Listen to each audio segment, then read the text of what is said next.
Hullin Tzadi Aleph, Amud Aleph. Okay, so this is Perek Gid Anasheh, and these two dapim have a lot of Agadat actually. So we'll probably do B'ezrat Hashem make some Agadat also on Hullin Tzadi Bet Amud Aleph. There's some good sugyot there. But the discussion of the Perek in the halachic sense is the Gid Anasheh, the mitzvah of Gid Anasheh. Right? We're familiar with it. It's a unique mitzvah in the sense that Sefer Bereshit only has 3 mitzvot. It's got Pru Urvu, Brit Milah, and Gid Anasheh. But Brit Milah is repeated in Parshat Tazria in the context of here's the mitzvah, Yom HaShmini Mos Basar Olato. And Gid Anasheh is unique in that it's recorded in the context of the story of Yaakov with the angel, and it's not repeated again later on in the Torah. It says, Alken L'chlu B'nei Yisod Gid Anasheh, da-da-da. So there's actually a question about when was Gid Anasheh actually given, and who is it incumbent upon? We'll use that as a springboard to see some teachings about who actually observed Gid Anasheh. And the spoiler alert is that there were some who potentially observed it before Matan Torah. And then we'll see a bunch of Mefarshim who give different explanations for what's really going on in that question. So if we start actually with the second source here, which is the Mishnah in Chulin and Daf Kuf Amud Bet. So the Mishnah says as follows: Noheg b'Torah ve'eno noheg b'Tme'ah. So Gid Anasheh is the sciatic nerve; it's a muscle in the body. So the Mishnah, the Tanna Kama says that the prohibition of eating the Gid Anasheh is only applicable by a kosher animal and not applicable by a non-kosher animal. So if you have a Gid Anasheh of a non-kosher animal and you eat it, you don't violate Gid Anasheh. Right? You would violate eating a non-kosher animal, but the Gid Anasheh is not applicable for that animal. Rabbi Yehuda Omer af b'tme'ah. But Rabbi Yehuda says no, the Gid Anasheh also applies by a non-kosher animal. So in theory, if you ate that, you'd violate 2 isurim. Amar Rabbi Yehuda ve'alo mibnei Yaakov nesar Gid Anasheh. And Rabbi Yehuda says, but why are you... So we're trying to understand Rabbi Yehuda's reasoning. Why would it apply even by a non-kosher animal? He says, because it was forbidden already from the time of the sons of Yaakov. And ve'adayin be'emat tme'ah muteret lahen. Right, there was no concept of be'emat Torah and tme'ah in the days of Yaakov and his children, at least in terms of it being binding on them. So, Noah had. Right. So in terms of like Hilchos Kashrus. Exactly. Yeah, that's a good diuk. Right, that we had by Noach the concept, and we actually spoke about that a few shurim ago. We delved into the Be'emat Torah Tme'ah by Noach. But here we're talking in the halachic sense. Sorry. Yeah, you remember that? You're talking about the animals by Noach? Amazing. But here Rabbi Yehuda is talking in the halachic sense that there was no concept of Bnei Yaakov being mechuyavim in kashrut of Be'emat Torah Tme'ah. And yet we find that there was a concept of Gid Anasheh by Bnei Yaakov. So that's why Rabbi Yehuda says af b'tme'ah, that it should also apply by a non-kosher animal. Amrulo, and the Chachamim said back to Rabbi Yehuda, b'sinai ne'emar ela shenichtab b'mkomo, that like all the other mitzvot in the Torah, Gid Anasheh was commanded at Har Sinai. It only took effect as of Har Sinai, but it's written in the Torah in the context of the historical event of which it's commemorating, namely the battle of Yaakov with the angel. So it says in the battle of Yaakov with the angel, that's why the Bnei Yisrael don't eat Gid Anasheh, but it was only actually commanded later on at Matan Torah. And therefore, there's no reason to decouple the concept of Gid Anasheh from the Be'emat Torah Tme'ah. So that's a machloket hilchatit in the Mishnah on Chulin and Daf Kuf Amud Aleph. So if we go back now a few dapim, we'll see some midrashim about Gid Anasheh. So first source, Chulin Tzadi Aleph Amud Aleph. V'amar Rabbi Yeshua ben Levi, lama nikra shmo Gid Anasheh. Why is it called Gid Anasheh? Shenasha mimkomo ve'ala. So it was kind of taken from its place and lifted and risen up. In other words, that whoever was wrestling with Yaakov, he plucked it from its socket and pulled it out. V'chein hu omer, and in Yirmiyahu we have a pasuk, Nashata givoratam hayu lenashim, that their strength was sapped from them, they were as women. I guess that's in Yirmiyahu, but anyway, that they became weak as women, but Nashata is a shorish of being taken away or removed. Amar Rabbi Yosef Rabbi Chanina, Mai dichtiv, why does it say Nishayahu, davar shalach b'Yaakov, Shilach b'Yaakov v'nafal b'Yisrael. So something was sent out among Yaakov, and it fell among Yisrael. So davar shalach b'Yaakov is a Gid Anasheh. So something was sent b'Yaakov. It means not Yaakov as a parallel word for Yisrael. B'nei Yisrael b'Yaakov, the actual Yaakov, meaning that there was a davar shalach b'Yaakov in his battle with the angel, Gid Anasheh, V'nafal b'Yisrael shepashat Yisro b'chol Yisrael. And then all of his children became required to keep the prohibition of Gid Anasheh afterwards. And since we had one teaching of Rabbi Yossi Rabbi Chanina in the context of Gid Anasheh, now we have another one.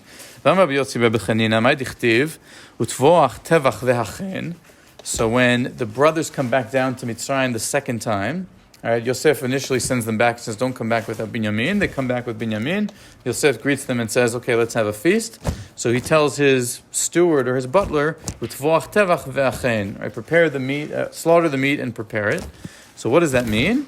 So there's a surprising answer. Para lahen beit hashchita. What does it mean to prepare it? So he showed the brothers the beit hashchita, in other words, the neck, the place that it would be shechted. Ve'hachein, and what does the preparation mean? Tol Gid Anasheh bifnehem. Take out the Gid Anasheh in their presence so that they see that it's been removed. And the Gemara clarifies, Kamanda Amar, this is according to the opinion, Gid Anasheh nesar livnei Noach. Right, that even in the Bnei Noach were forbidden Gid Anasheh. And that's why we're in this discussion with Yosef and the brothers about Gid Anasheh being an issue. Of course, also you have the concept of Beit HaShchita being something that Yosef seems concerned about. We'll talk about that shortly. And this is really going to be the focus, this short piska at the end, about Yosef, for some reason, finding it necessary to show the brothers that the meat that's being prepared is shechted properly and has the Gid Anasheh removed. So we'll want to basically spend the rest of the shiur learning some mefarshim on this particular agarata, and then kind of tie it together with, I think the Yun Yaakov really hits the nail on the head of what is Rabbi Yossi Rabbi Chanina getting at. Maybe even before we learn the mefarshim, just kind of the conjecture. Why is he going here? Why is Rabbi Yossi Rabbi Chanina proposing that Yosef is saying, okay, he showed them the Beit HaShchita and he showed them the Gid Anasheh, right? He's Mishneh LaMelech in Mitzrayim. This is before Matan Torah. What is he trying to get at with this interpretation? He's trying to say why they agreed to eat with him. Right. Why the brothers agreed to eat. And so he's explaining that he showed them that he made it properly. He made it kosher for them. Right. So that would mean then the brothers would not have agreed to eat without that. So. And that's also showing that Gid Anasheh was right. Yes. Was already applied to them. Not even necessarily in the Bnei Noach, just also to the Jews, not a Matan Torah. Right. Okay, great. So good. Let's start with Tosfot. Okay, Tosfot has a question on this Gemara. So it says, "V'im tomar dilma lo ne'esar v'afilu hachi hayu mekaymin kumo shchita t'ka'amar le paralem beit hashchita." So Tosfot's question is on the Gemara's clarification at the end, right? There's this teaching of Rabbi Yossi Rabbi Chanina, and then the Gemara says this has to be according to the opinion who says that it was already forbidden in the days of Bnei Noach. So Tosfot says, why? Maybe it wasn't forbidden, but the brothers just accepted it as a chumrah upon themselves, similar to shchita, right? And the way that I can support that is that Yosef said to them, Yosef also demonstrated to them the Beit HaShchita, and it's obvious that couldn't have been a mitzvah that applied to the brothers, because according to everybody, shchita isn't applicable before Matan Torah. So just as he felt the need to show them the Beit HaShchita, which implies the brothers kept shchita or cared about shchita, so why couldn't I say the same thing about why he needed to remove the Gid Anasheh? V'yesh lomar, Tosfot responds, B'ntika'amar ve'achen mashma debalav hachi lo mishtarei. So the drasha was the word hachen taught me Gid Anasheh, right, to prepare. And Tosfot suggests that because hachen means to prepare, so preparation implies that it's something that's required to be machshir, the food. So shchita was maybe something the brothers kept, tvoach tevach, to allow them to eat it, but it wasn't strictly necessary. Whereas the Gid Anasheh was something that was actually necessary for them because it was already forbidden. Inami, or if you want, you can say, Parlahu beit hashchita, hainu nechira shenitztavu al nechira. Or you can say that the idea of Gid Anasheh nesar livnei Noach, but also the tvoach tevach part was nesar livnei Noach, but it's not talking about shchita, it's talking about nechira. And this is already a halachic idea that there's this concept that although Jews have to keep shchita, but non-Jews also, there was this concept of nechira, which is kind of stabbing the animal, like in the throat, I think. Maybe you know better than me. I think is it maybe lashon of a chor, like making a hole? I think. Making a hole. Like a puncture? I think. Yeah, that there's some isser relating to nechira, not...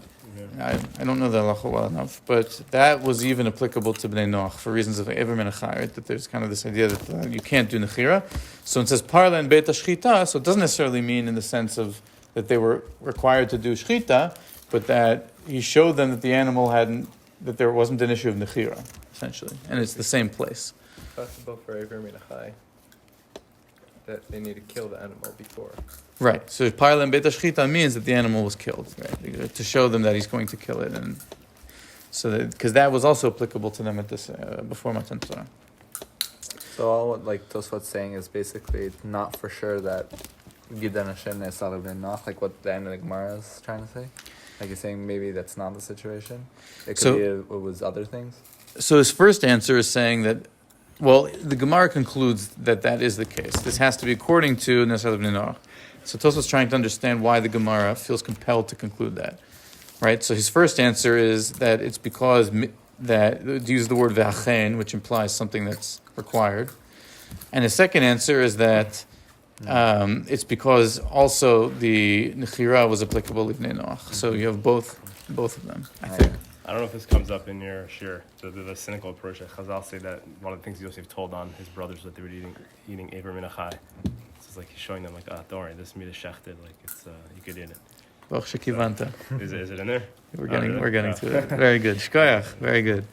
Yes, that we will. So he's like sticking it to them in a way. He's sticking it to them. Or he's teaching them, I guess. Yeah, that's the message I want to. Yeah. Sorry. Yeah. I didn't look ahead. No, that's great. That's great. Very good. Very good. Forget I said it. We are going to touch on that, and that'll tie, hopefully, to kind of the message of the whole thing. But thank you for bringing it up. Yes, we'll see that shortly.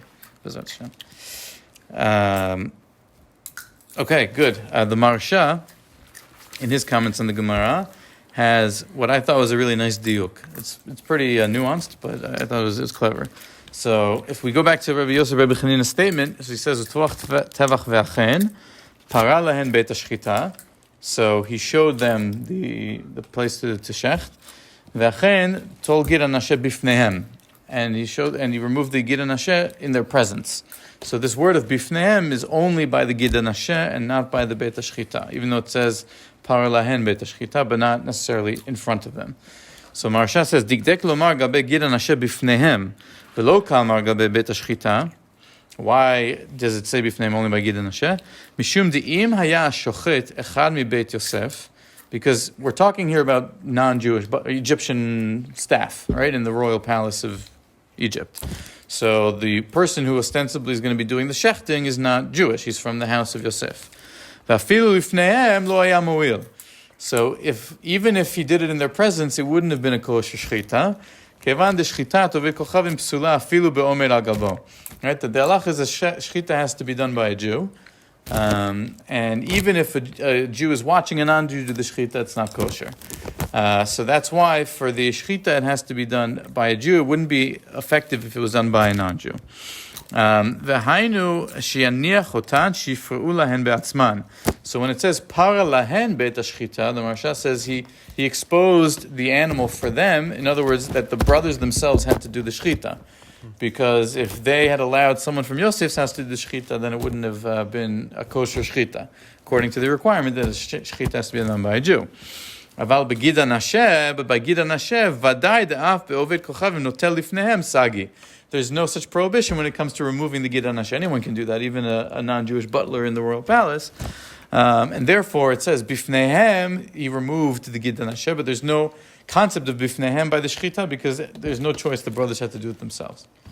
Might have done this before I came, but the concept of like them keeping the mitzvahs before they were given is one thing, but then to then say things have to be done by a Jew and it doesn't, that Jews haven't been defined yet.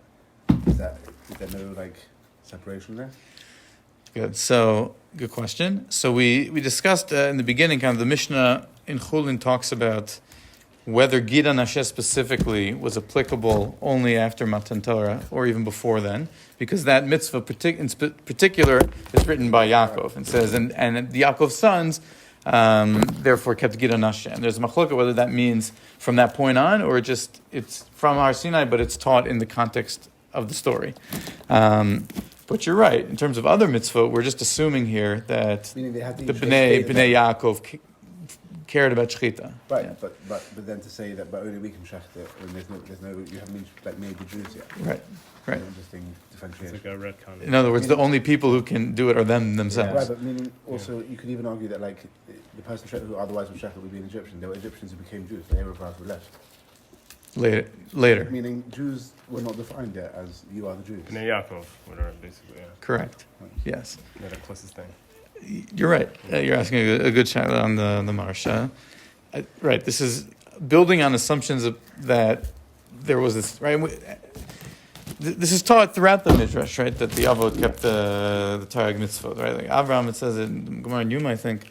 But this concept that the Avot somehow knew what the mitzvot were even before they were given and they kept them, that's clearly the assumption of the opinion that Gid Anasheh was, by the Parla and Beit HaShchita, that this is something they kept, and somehow they knew that there was this concept of Shchita, and then according to Marsha, they knew that also had to be done only by a Jew in the sense of them being Bnei Yaakov. You're right, of course, that them going down to Egypt that's just after the concept of Kisarita and Anashim Elohim Batuchal even happened. Like the concept of Yisrael is right before this whole story unfolds. So yes, it's Was this also meant to be a nudge from Yosef for them to figure out who he was? Like, they're not questioning why he knows who this is? good. So that's what I'm trying to lead all of us towards, which is what I asked in the beginning.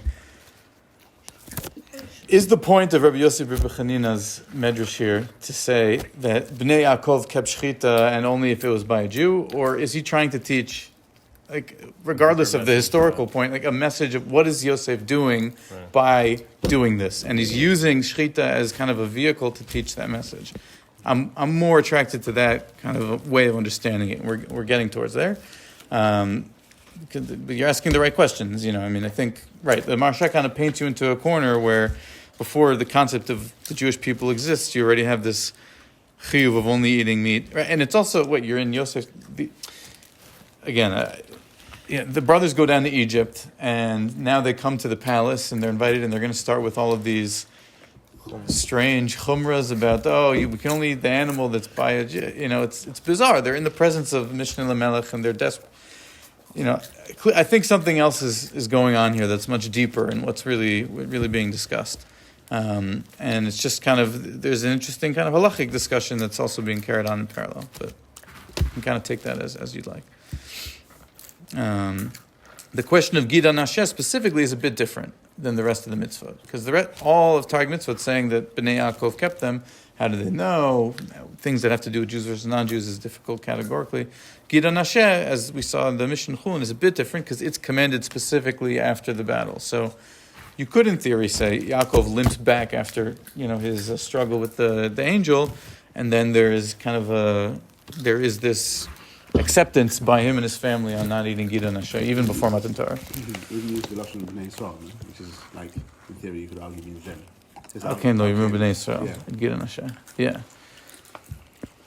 But that's why that's the Rabbi Huda says that, and then the Rabbanan say no, it was at Har Sinai, and it was written back at the story there, because the concept of Bnei Yisrael didn't really exist until But you Bnei could Yisrael. argue that the Lashon there would mean sons. Bnei Yisrael. Yeah, right. That's fair. I think that's the question there.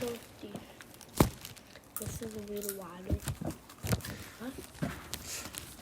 Okay, so that was the Marsha. Good questions. The next source, the Yun Yaakov, I think is the one that is most compelling to me. Touches on what Eitan was alluding to as well. So, if we go to where it says Kamanda Amar Gid Anasheh Livnei Noach Ne'asar, so the Yun Yaakov is on the right side, and then it's the third wide line in the middle of the line.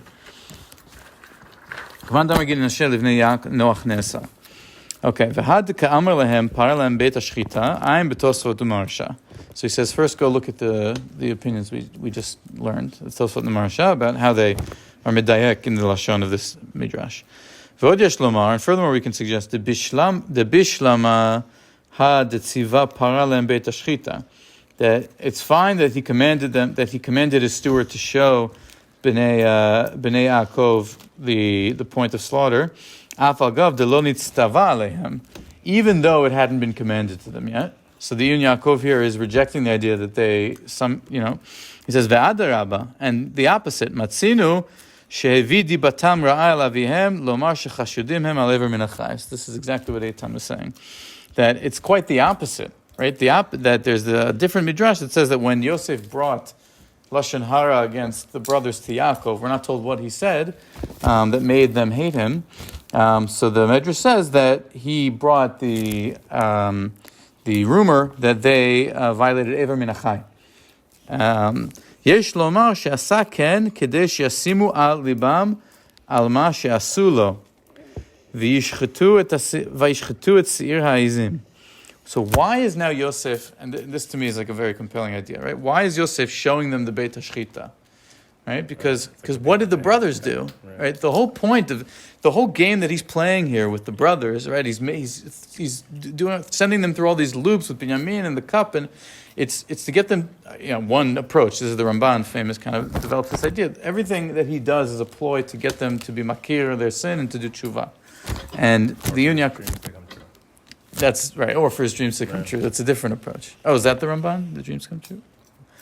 One of them is the Ramban, and the other is like one is to say the whole point was to make the dreams come true, and the other was to say he wanted the brothers to do tshuva.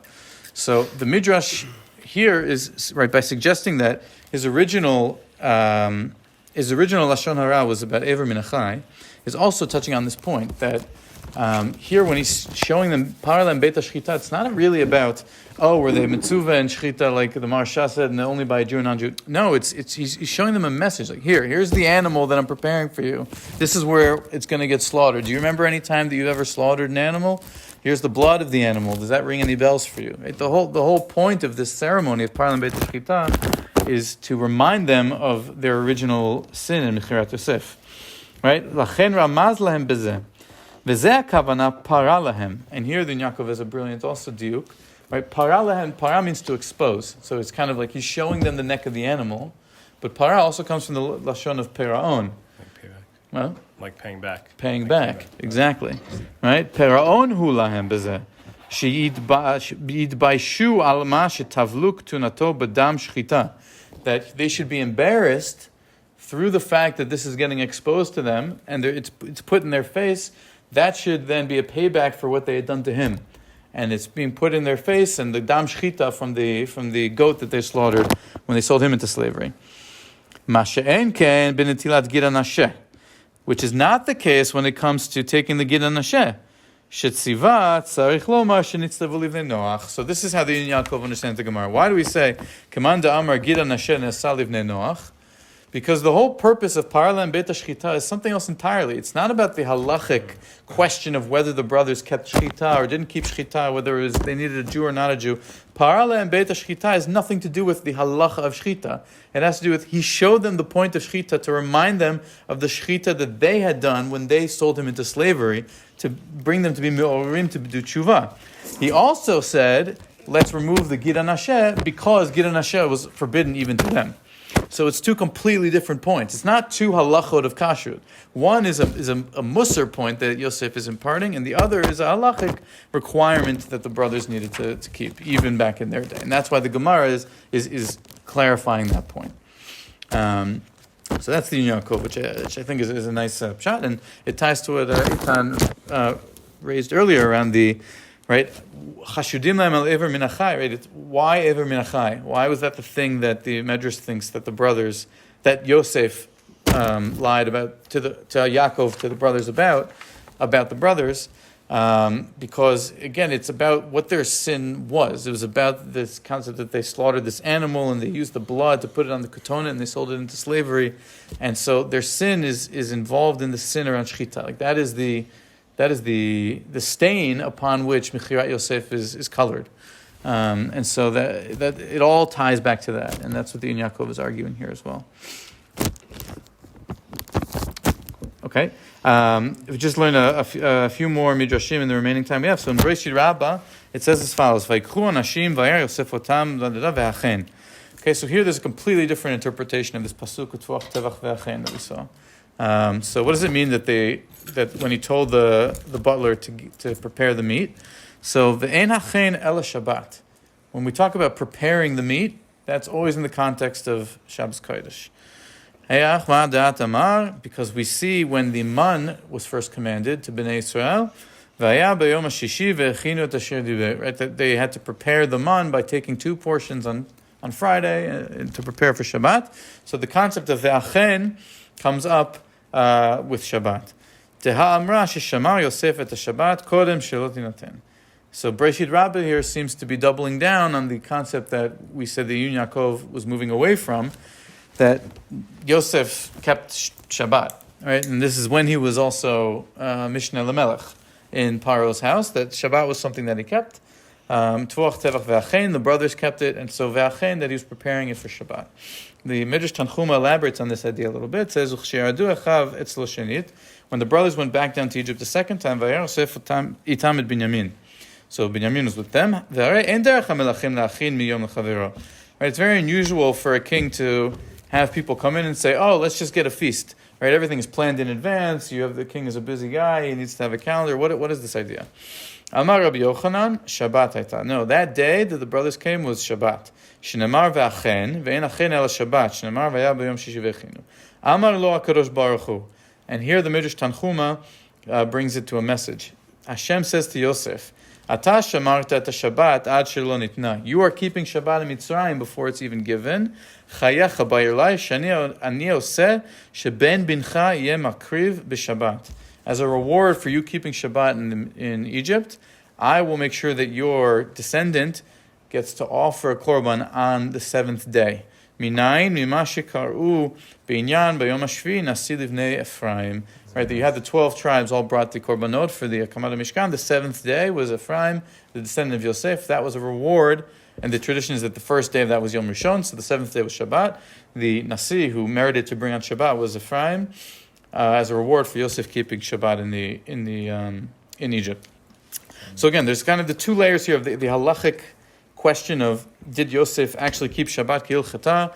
And did the brothers keep Shabbat k'ilchata? And then there's more of the kind of agadic layer to this, which is to say that there's a message here that's being conveyed where we're using the concept of, let's say, Shabbat and ve'echinu et asher v'yom shishi ve'echinu, that Yosef is coming here to teach a message to the brothers and to remind them about the importance of being, moral people, and Mechirat Yosef and all that. The Anaf Yosef, just to kind of conclude, he relates these midrashim and tries to tie them back into our Gemara in Hullin. So the Anaf Yosef in the image above, on the bottom of the page on the right side, Ve'achen tol gidan asher bifnehem, keman damar gidan asher nasad v'noach. Ubebereshit Rabbah parshat Miketz, ita utvoch tevach ve'achen, ein achen el Shabbat.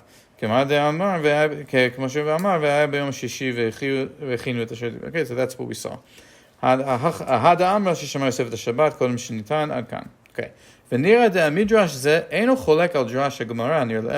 So he says, first of all, you have 2 separate drashot of this pasuk, right? You have the Bereshit Rabbah was saying, teaches me that he was preparing it for Shabbat. Our Gemara in Hullin said that he was making it kosher for Gidan Asher and possibly for Shchita. So Anaf Yosef says they're not contradicting each other, these 2 ideas. Rather, they're complementary. Ela shebalat taretz ma sheyesh ledakdek im ita kamanda amar shegidan anashe, asur livnei Noach. So as we know, the Gemara said that opinion of Rabbi Yosef Rabbi Chanina was according to the one who said that gidan anashe was asur even back in the days of Yosef's children. Lama utzrach leazhir lavadav sheyitlenu gidan anashe. So why, in other words, why would there even be a havamina if gidan anashe was already forbidden to everybody, that Yosef had to show the brothers, oh, look, we're removing the Gidan Asher. If it was usher to everyone, it was usher to everybody. It should have been just common knowledge that Gidan Asher was not going to be involved, or part of the food. The Mashama Yom Zeh Mish'ar Yamim. The Vadai Asuken B'Sh'ar Yamim Im Nitztavu Bnei Noach LaGidan Asher. Right? They did this all the time. Lekach tiretz hamidrash ve'en hachen ela Shabbat. And that's why now the Midrash in Bereshit Rabbah comes to teach that this is talking specifically about Shabbat. So im ken haya az be'erev Shabbat. So they came on Friday, not on Shabbat itself. Sheya muchan al Shabbat lekach chutzrach le'azir lahem.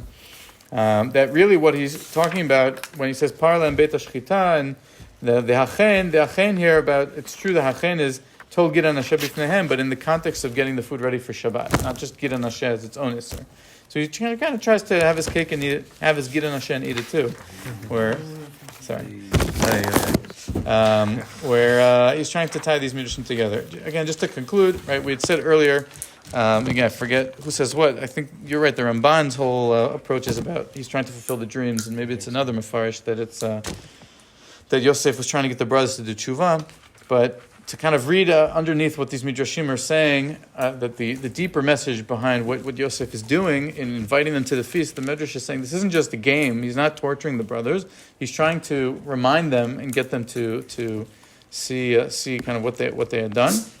There's a beautiful midrash, just to conclude, which also kind of says this idea that I really like. And then there's an idea I had about that midrash that I couldn't find anywhere, but I wonder if anyone has heard of this. There's an idea that after Yaakov died, so there's this whole ceremony that's described at the end of Bereshit, where Yosef and all the brothers, they go and they bury him in Eretz Yisrael with all these people, and it's this whole ceremony.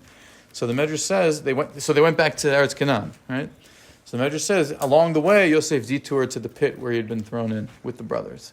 As they were going to bury Yaakov, they went to Shechem, or to Dotan, and then he went to the pit, and he said, the bracha of Baruch She, you're supposed to say when you go to a place where you were saved from. Nes b'makom hazeh, yeah. And that Yosef said that in front of the brothers. Right? So it's a beautiful Midrash, because first of all, it's definitely alluding to this idea that he's trying to kind of remind the brothers, not by directly rebuking them, right? He never ever says to them, you did wrong. He does it in these kind of, in an educational way, to kind of get them to think of it themselves or feel guilty on their own, without ever saying it directly. But an idea I had on that last midrash, but I should have brought here to read it inside, was Yosef going back to Eretz Canaan to bury Yaakov. That was the first time that he goes back, right, since he was sold. So if you count up the years, Yosef, we're told he was 17 when he was sold into slavery. It says Yosef ben Shvas Shana. And then we're told throughout his time, the milestones of how old he was at each point. So it says at one point that he was 30 years old when he came out of the jail. Before Paro, before Paro. It says he was Shloshim. Then it describes how there were the 7 good years and then 2 years of famine, which means that he was 39 when the brothers came down. Yeah. Then he brings down Yaakov and the whole family. How long does Yaakov live in Goshen before he dies? So he lives for 17 years, right? Vaychi Yaakov be'eretz Mitzrayim 17 shana. Which means Yosef was how old when Yaakov died? That he was 56, right? Well, Yaakov says to Paro that he's 130, I think. Exactly. But the 17 years, I think, that's not when he dies. That's when there's a gap after that. There's another jump in the beginning of Vaychi.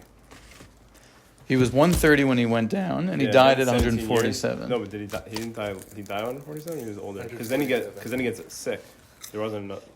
He died at 147. Yeah, there weren't more. I thought there was another gap of years. Okay, but all right. Yeah, I think it says he died at 147 explicitly. So it goes back to Canaan 56. So he's 50, right? So how long was he? How long was he in Mitzrayim? 40 years. 40 years.